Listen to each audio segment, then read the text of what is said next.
যোৱা 18/9/2024 তাৰিখত শিলগুৰি মাখালটোল চুবুৰীত বীণাপানী থিয়েটাৰ এওঁলোকে নিমন্ত্ৰণ কৰিছিল।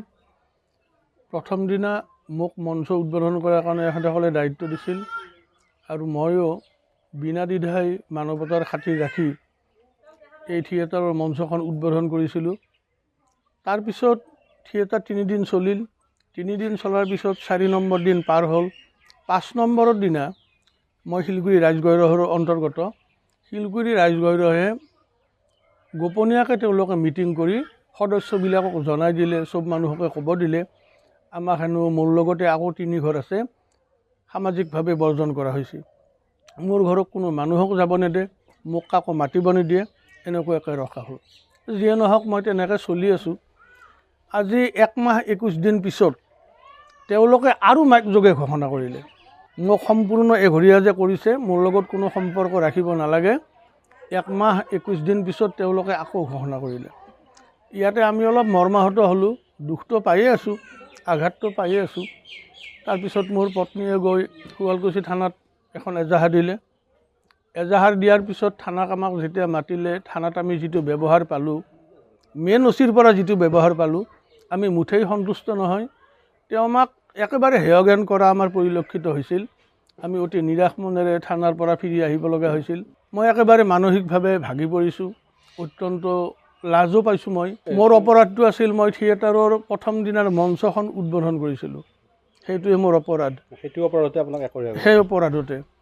আৰু মই যিহেতু এজন চৰকাৰী চাকৰিয়াল, মই শিক্ষকতা কৰোঁ, সেইফালৰ পৰা মই অত্যন্ত লাজ পাইছোঁ আৰু অত্যন্ত দুখিত। মই এতিয়া মোৰ লগতে মোৰ 2জনী ছোৱালী, তেওঁলোকক স্কুলত এই ধৰণৰ অলপমান ঠাট্টা বিদ্ৰূপ কৰে। তেওঁলোকে 2 দিন কান্দি কান্দি আহি আছে। এতিয়া মই নিৰুপায়, আইনৰ সহায় লৈছোঁ, কিন্তু মই আশানুৰূপ ফল পোৱা নাই। এই চেনেলৰ জৰিয়তে মই এইটো বিনম্ৰভাৱে অনুৰোধ কৰোঁ, বিভাগীয় কৰ্তৃপক্ষ, মুখ্যমন্ত্ৰী মহোদয়, মই আটাইকে বিনম্ৰতাৰে অনুৰোধ কৰোঁ, এই গাঁও অঞ্চলত চলি থকা এই কলা আইনবোৰ যাতে অতি সোনকালে উঠাই দিয়ে, আমি সাধাৰণ মানুহবোৰ যাতে সুস্থিৰভাৱে বসবাস কৰি থাকিব পাৰোঁ। এই থিয়েটাৰখনৰ এখেতে মঞ্চ উদ্বোধন কৰাৰ কাৰণে এঘৰীয়া কৰিছে। এঘৰীয়া কৰাৰ ফলত এঘৰীয়া বাৰু কৰিছে, মই মানি ল'লোঁ, কিন্তু ইমানেই মোক আঘাত দিছে মই তাৰমানে বুজাব নোৱাৰোঁ। মই ৰাস্তা ওলাব নোৱাৰোঁ। তিৰোতাবিলাকে মোক মাতে, কিছুমানেও ভাল পায়, মাতাৰ পিছত সিহঁতক কয় যে নামেবি, তোমালোকেও কিন্তু পইচা ভৰিব লাগিব।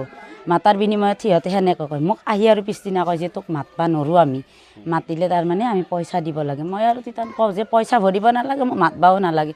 সেনেকৈ গেল আছোঁ আৰু চলি থাকি কিনে আৰু মই আৰু এদিন দৰ্জী এজনৰ তাতে গ'লোঁ। যাই কিনে ক'লোঁ যে মোৰ কাপোৰখিনি চিলাব লাগিছিল। দৰ্জীটো কৈছে যে চিলাব আমি নোৱাৰোঁ, যে আমাৰ দণ্ড লোৱা হ'ব। তাৰমানে দৰ্জীজনক কৈছে। সিদিনাখন মই আৰু মোৰ বেয়া লাগিল। তাৰমানে এনেকৈ বেয়া লগাটো মোৰ বাঢ়ি আহি আছে। মই ভাবোঁ যে এঘৰীয়া কৰিছে, থাকিম আৰু চলি, কিন্তু মোৰ বেয়া লগাগিলা বাঢ়ি আহি আছে, দিনে দিনে বাঢ়ি আহিছে। ইফালে মানুহটো হৈছে হাই প্ৰেছাৰ, কিবা এটা হৈ গ'লে মই কি কৰিম। মানুহখিনি আছে, মোৰ বাইদেউ আছে, মা আছে, ওচৰতে আছে, কিন্তু মানুহজন নহ'লে মই কি কৰিম। যদি এইবিলাক যদি পায়ে থাকে মানসিকভাৱে অশান্তি, মই কেনেকৈ চলিম। কিন্তু মানুহখিনি ভাবিব লাগে সেইটো কথা।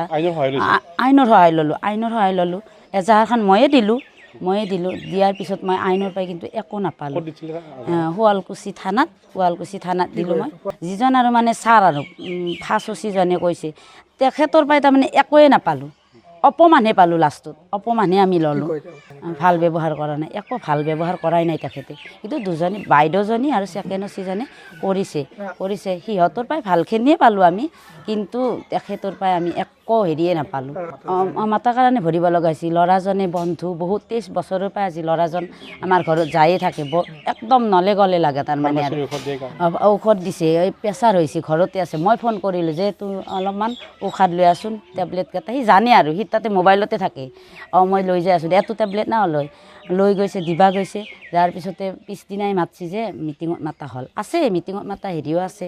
মাতি কিনে আমাক জনাইছে যে মোক আজি মিটিঙত মাতছি। মই যেতিয়া ঔষধখিনি দিবা গ'লোঁ, যোৱাৰ পিছতে মিটিঙত মাতি কিনে কৈছে 1500 টকা দিবা লাগিব। 1500 টকা ল'লে ল'ৰাজনে মোক মাতাৰ কাৰণে, আমাৰ তাতে ঔষধখিনি দিবা যোৱাৰ কাৰণে। লৈ কিনে কৈছে যে আজি দিছা, আমি ৰেহাই দিলোঁ, এৰে পিছত কিন্তু বহুত বেছি ভৰিব লাগিব। গেলিয়ে ভৰবা লাগব আৰু ল'ৰাটোৱে তাৰমানে এখেতে যায় দোকানক যায় দোকান কৰাটো এটা অপৰাধ অপৰাধ আইনে বিবেচনা কৰবা লাগে মানে থিয়েটাৰ চোৱাৰ কাৰণে শিলগুৰি সমাজে এঘৰীয়া কৰিছে। থিয়েটাৰ চোৱাৰ কাৰণে থিয়েটাৰ চোৱাটো অপৰাধ নেকি? আজিৰ সমাজেও এনেকুৱা এটা চিন্তা কৰিব পৰা যে আছে ভাবিব নোৱাৰোঁ। এই আধুনিক সমাজত এনেকুৱা চিন্তাধাৰাৰ ব্যক্তি যে আছে শিলগুৰি সমাজত ক'ব লাজ লাগে। মই এজন হৈছে কেঞ্চাৰ পেচেণ্ট বেমাৰী।